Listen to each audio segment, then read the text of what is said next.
Hello guys! Another day, another vlog. So for today's vlog, pupunta tayo ulit dun sa pinagkabitan ko or pinag-installan ko ng quick lift. May papacheck lang ako sa kanila kasi pero may nararamdaman kasi akong konting konting parang may sumasayad something ganon. So parang tolerable naman siya. Kaso, yun nga, gusto ko lang mapacheck sa kanila. So sabi naman, may warranty naman daw yun. So i-check lang. Yung una kasi, hindi ko siya masyadong iniintindi. Kasi parang ano naman siya parang yung very, sobrang minimal lang. Sobrang hindi mo mapapansin. As in, minsan-minsan lang siya tumutunog. Pero nung napansin ko, nung naglagay kasi ako ng karga sa likod, doon ko siya naramdaman talaga. Yung ramdam na parang may maluwag na something doon sa pag nagba-bounce siya, kunyari nang gumaganong-ganong bounce yun, parang may tumutunog-tunog siya, may tumutunog na something na hindi ko ma-explain. Parang ang feeling mo na yung gumagasgas na tornilyo na maluwag, parang ganun yung feeling ko. Kaya yun, pumunta ako today para mapacheck siya kung ano ba yung maluwag na yun. Actually ngayon kung mapapansin nyo, wala naman talaga, wala akong, sabagay hindi nyo naman maririnig no? Pero wala akong walang nararamdaman o walang tumutunog. Kasing minsan-minsan lang talaga siya. Pag medyo talaga maalog, yan, wala naman siya. Especially pag nalulubak, wala naman talaga.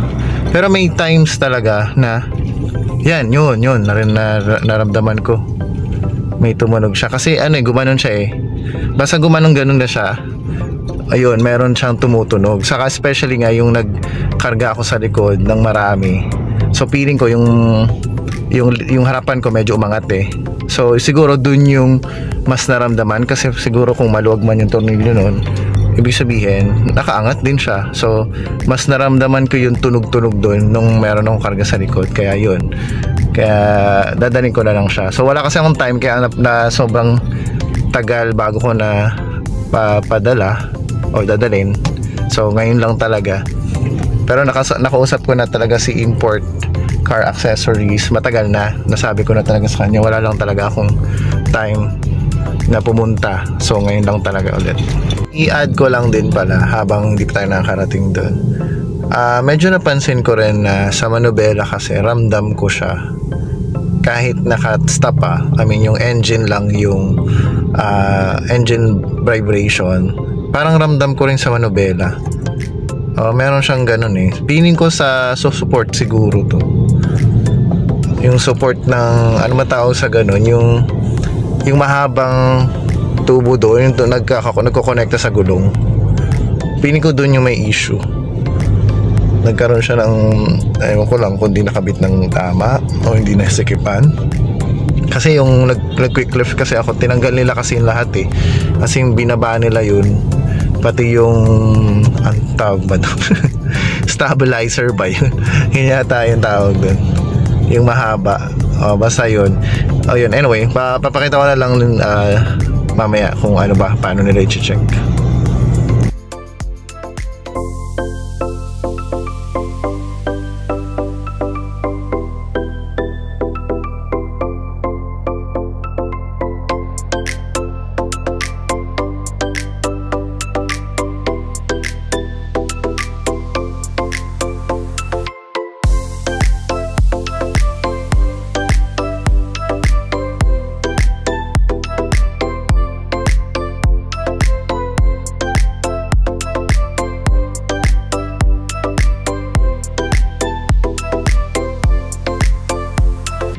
Sorry guys, hindi ko na na-videohan. Actually, ang daming ginawa ni Kuya. Merong kinalog niya, kinalog-kalog. Tapos, yung last nga is, may nakita siya sa ilalim, yung ball joint. Meron kasi, papakita ko rin dito sa video, yung kinabit na kulay red na ball joint at something.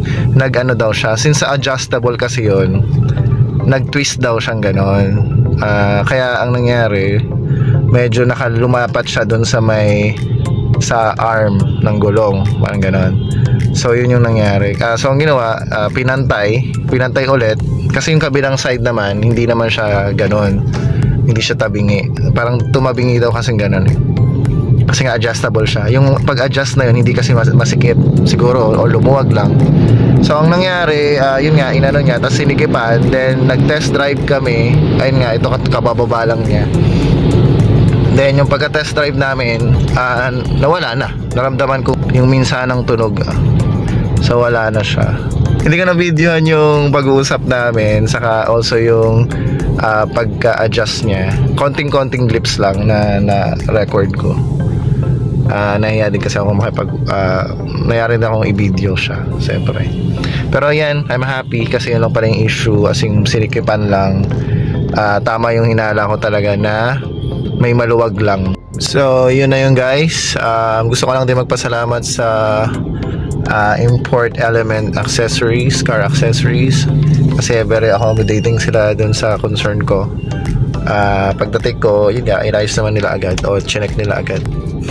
And then sabi naman nila o ni kuya din, pag may naramdaman pa ako or ibalik daw anytime, okay lang naman sa kanila. So ayun, so shout out sa Import Elements Car Accessories. So thank you.